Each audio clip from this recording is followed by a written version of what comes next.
And we're going to get to disadvantaged businesses. And so DBEs, this is for Department of Transportation. They have a civil rights office that handles their DBE program, and they track different goals that the department's supposed to hit. Because they're quasi-federal, they actually do have goals. They have requirements versus the goals that the state has. And so there are advantages. There are certain, as I was saying, goals that they need to meet. And so you get extra points by being a DBE or the prime having a DBE on their contract. And this is their website. And it talks about who qualifies as a DBE. Again, this is construction, which is not necessarily helpful besides payroll. You said you were doing payroll. That may be something you'd be interested in this. Then we're going to talk about the Governor's Office of Diversity Business Enterprise. I believe there's a question about them. Their goal is to monitor state contracts. And so last year, there were, of all state contracts, $242 million were awarded to disadvantaged businesses in the state. And they break down to minority, women, small, and then service-disabled veteran. This is pretty big on the state and federal level as a service-disabled veteran company.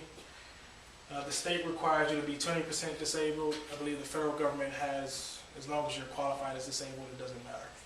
Is that right? Or is there a limit? I don't know that there's a limit, but you would have to go to the Veterans Administration to get certified. And the state GoDBE provides a 2-year certification, which is also accepted by Metro. So Metro government accepts that. Other firms, other counties will accept that certification. The school boards and all of them will accept that certification as well. And this is getting registered. There's an online registration form through GoDBE in addition to Edison. When you do your Edison, you want to make sure you're checking that you're going to be certified, so that puts you right in the right Edison category, which then checks back with the GoDBE system. And you can actually go on there and do a search to see if you're currently certified. If you think you are, you can go in there and search and see if you are. And if you aren't, then you can start that process through there as well. There's a checklist that talks about the different documentation. You have to prove that you're minority-owned, woman-owned, or small business-owned company with the state. There may be a physical visit to your operations as well. If there's any complaints about you. Yes. Can we do this before we get our EIN number? Or do we have to get that first? Your EIN number, that's federal, but you can, I want to say you can register without having your tax ID number, Okay, but it may be a requirement. okay. And so for service-disabled veterans and small businesses, these are the categories, and these will be the same categories that are listed in Edison.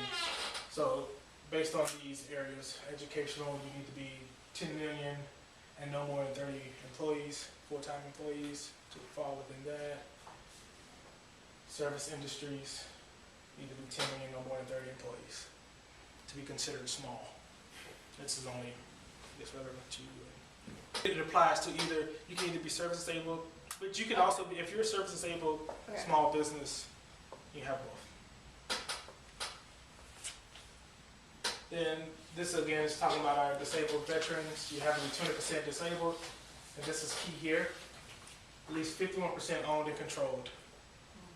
It's not just ownership. They actually have to be making 51% of the daily business decisions. So you can't just have the figurehead as the owner. I've heard of that. Yeah, and if someone complains, you don't want to be that person that was complaining on, and not be what you say you were. Whatever contracts you have. Yeah, we had a competitor that was doing that. Yeah, I mean, because it's a lot of it is self-certified, as long as no one reports you. It's the same thing with the federal government. It's self-certified. I can say who I am until someone complains. So as long as you don't make enemies, I guess you can be who you want. But if you're using it to take contracts from other people, you probably want to make some enemies. But don't you just send your gross annual income? Yeah. Again, you can have an owner not making 51% of your decisions. I see. It goes back to that figurehead role. a woman-owned business, 51% controlled. And it can be more than one, so you can have multiple women owning up to 51%. So you could have, let's say, a white male own 49%, then the rest of it is broken down by women. You have most controlling power, but according to our rules, you're woman-owned. They're not very attractive. Huh? They're not very attractive. Oh, I did that so they wouldn't stand out. I'm